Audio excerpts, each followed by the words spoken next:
With me today, my special guests on the quest, Sue Kelly and Brandee Wessel. Welcome back to the show. Thank you for having us. We're talking about MS, a disease that attacks women, and how we want to join with them in support. And they're coming up with a huge, huge event in April. As soon as we get into the second segment, we'll tell you how to get there.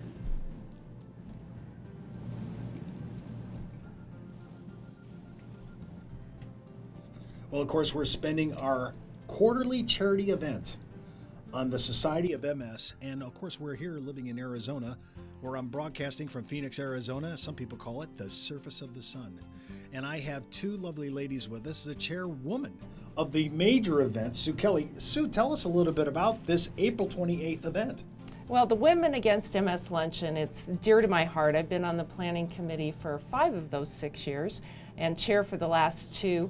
It's a wonderful day to listen to the story of somebody living with MS, to get a research update from a physician, buy some great raffle tickets being sold by Phoenix firefighters. And don't forget, athletic memorabilia, which would be my big magnetic reason for going. So. I think Steve's dropping some Christmas gift hints. Oh, I am. Oh, definitely. But it's one of our major fundraising events for the year, and we'd like to see as many people come out as possible. Last year we had over 300. We're hoping for over 400 this year. Well, it's April 28th, and it's going to be held at the prestigious Arizona Biltmore Resort and Spa. I mean, that's beautiful down there. And you're going to have, tell us again, our guests that are going to be there? Yes, we have Cameron Parker as our keynote speaker. She's living with MS and is the spokeswoman for Olay. And we also have Dr. Darren Akuda, who is a local neurologist who will be giving an MS research update. Well, let me talk a little bit about Brandee. I want to talk about treatments. Okay. You know, because we really don't have a cure. That's why we're doing this show. We're trying to raise awareness and funds for research because we want to defeat this. This is the most punitive disease against women that I'm aware of. Now, there could be other ones that are tough, but I don't know about the numbers, 72%. That's a big number. Tell us a little bit about the treatments that your clients go through. Well, there are several forms of treatments, and one thing that we're very excited about is in the past, if you were diagnosed with MS, the only treatment was an injectable medication.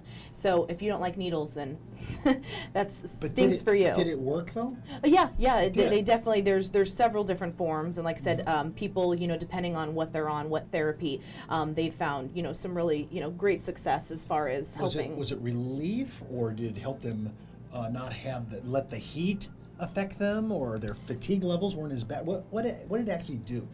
Well, the medications, I think, serve, depending on which one you're on, in multiple facets. They, one, hopefully help stop the progression of the disease, and they, two, also help you deal and manage your symptoms. Now, when we were talking earlier yesterday, if you missed the show, you should hop back out. You can join our site at www.brokersalliance.com or head out to our Vimeo or our YouTube or our Ustream account.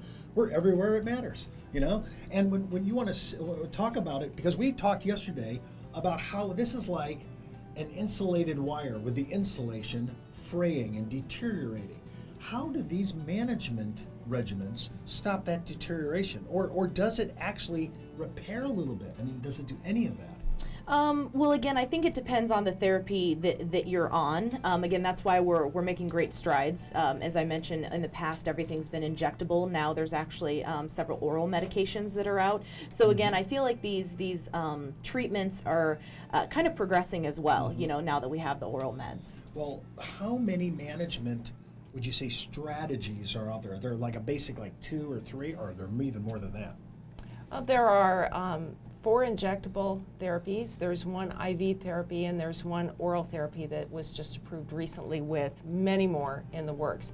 And we're lucky, people living with MS, to have that many options, because until 1993 there were no options. At all. There was no treatment. It was, they used to joke that it was diagnose and adios, because physicians weren't able to offer us any kind of therapy that could make a difference. And these therapies are designed to decrease the frequency and severity of relapses.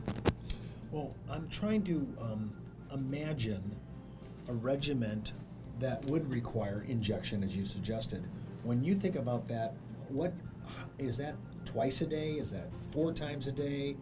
You know, and again, it actually depends on which treatment you're on. Some are one a day, some are once a week, correct, Sue? Yes. Well, so really, some of them could be just once a day, or so that you're not doing this multiple times a day. No, it's not multiple times a day. And are you doing oral yourself or injection? I take an injection every day. Okay, and what does that do for, what if you didn't take it, what would be the issue? If you do take the management, what does it do for you? That medication's approved to decrease frequency and severity of relapses. In the 12 years that I've had MS, my experience has been that I've had 2 relapses, which is far less, I believe, than I would have experienced had I not been on a therapy. I also make sure that... Is that odd, Brandee, that Sue would have just 2 in this period of time? No, actually, again, it kind of runs the gamut where we have several people who unfortunately relapse every year, and then we have other people that have, you know, So really 2 out of what, 12 years, right? Mm-hmm. When you say relapse, tell me what that means. How long does that last? That's different for everybody. A relapse is when you've got new symptoms or symptoms that you've had before, but they quieted down, that are popping up for 24 to 48 hours. That's when you say, I need to give my doctor a buzz and see what they'd like to do. Okay, so that's kind of the tipping point to say, hey, it's time for an exam. I might have to change my medication, management, strategies, whatever. But 2 times, that seems pretty good though. I mean, as far as because you're saying some people have it much more frequently. Yeah, and everybody's response is different. People respond to the drugs differently. If people are having a lot of relapses, then they work with their physician to see if maybe a different drug might be better for them. So sometimes the actual patient is a laboratory because we're not really sure which management drug is going to work. That's true. I guess I hadn't thought of myself as a laboratory, but you're right. No, you're a living laboratory. Yeah, a living laboratory. Well, I'm just trying to think. We're talking, of course, MS, and as it relates not only to the local society here in Arizona, but we're talking about MS at large for the nation. Have you heard, is there anything going on across the seas globally? Are there new ideas you've been hearing about, or maybe new trials underway, either out in maybe another country that's really looking at this area? Because it's just not exclusive to the United States. Oh, certainly not. Scotland has one of the highest rates of MS of anywhere. Well, now, why would that? I'm just so fascinated. Why would that be? MS is seen more often in people of Northern European descent. It's seen at higher latitudes. So those places that are a little colder and darker, and people of different ancestral backgrounds, they have a higher incidence of MS. I would have thought opposite based on what you were talking about, the heat-related issues. I would think, well, maybe if you grew up in a high, close to the Arctic geographic area, you wouldn't see it. But you're saying that's almost opposite. It's just the opposite. And me as an Arizona native technically shouldn't have this. Yeah, I mean, you'd think. I'm trying to, I think when you said that, the first thing that went in my heart, I just always said, nobody's supposed to have this. See, nobody's supposed to have this. So what we're doing is we're fronting our show all this week on MS Society because we believe in this. This has really touched, especially my sponsor, Brokers Alliance. The principals of that company are very close to this issue, and we just want to let you know that our hearts are with you, our voice is with you, and not only that, we're doing this whole show, and we're going to put this out on the web because we want people to be aware, and not only that, but to give a plug for the big. I heard you call it, instead of, you were doing WHAMs, right? Weren't you calling it the acronym? For women against MS society, right? Yeah, we call it the WHAMs Luncheon. The WHAMs Luncheon. I have an idea. I just want to get. Don't you remember those old Whammo frisbees of our day when we were kids? That's what I want. I want a Whammo. And then we'll make it orange because that's the color for the MS Society. Oh, well, I did not know that. No, why did the society go down there and pick orange? Well, it actually happened a couple years ago, and it's just, it's a great color. I feel like it's very vibrant. We really want people to join the movement and help us create a world free of MS, and what better color than orange to attract people? Oh, I was just surprised because usually orange is the prison issue of the state penal system. Well, We forgot our usually talk about jumpsuits. that. So. Okay, we won't be wearing any jumpsuits with letters behind them. No WAMS across my back. No, definitely not. Okay, just checking.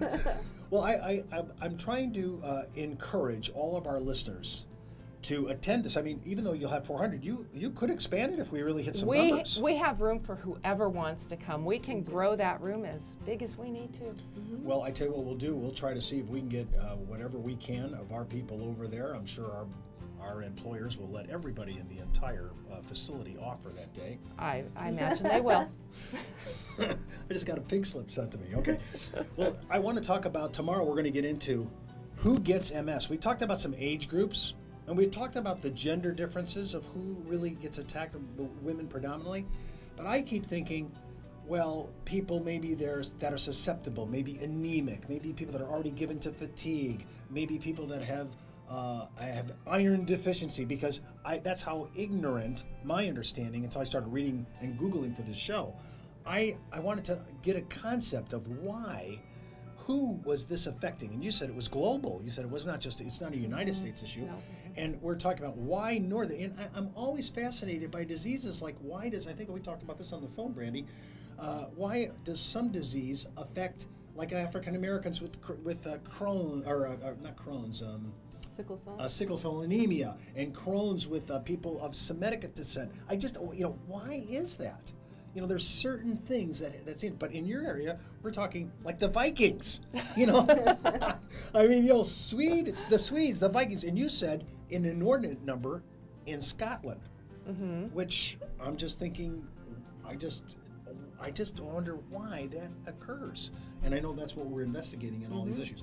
Have some of these regimens that we talked about, whether oral or having to be introduced through a needle, all these, have those come from the United States, or are we getting that where a lot of people discovering different ideas from across? Are we the leader? It's a collective effort, but the MS Society is a leading funder in MS research. So we, doesn't matter where the research is going, we're putting our money to it if it's a valuable, source. And the MS Society is funding about, 130 studies, active studies right now? Mm-hmm. Wow. Well, I want to thank you both for being on our show, and I want to remind everyone that they can still go on a quest for financial freedom.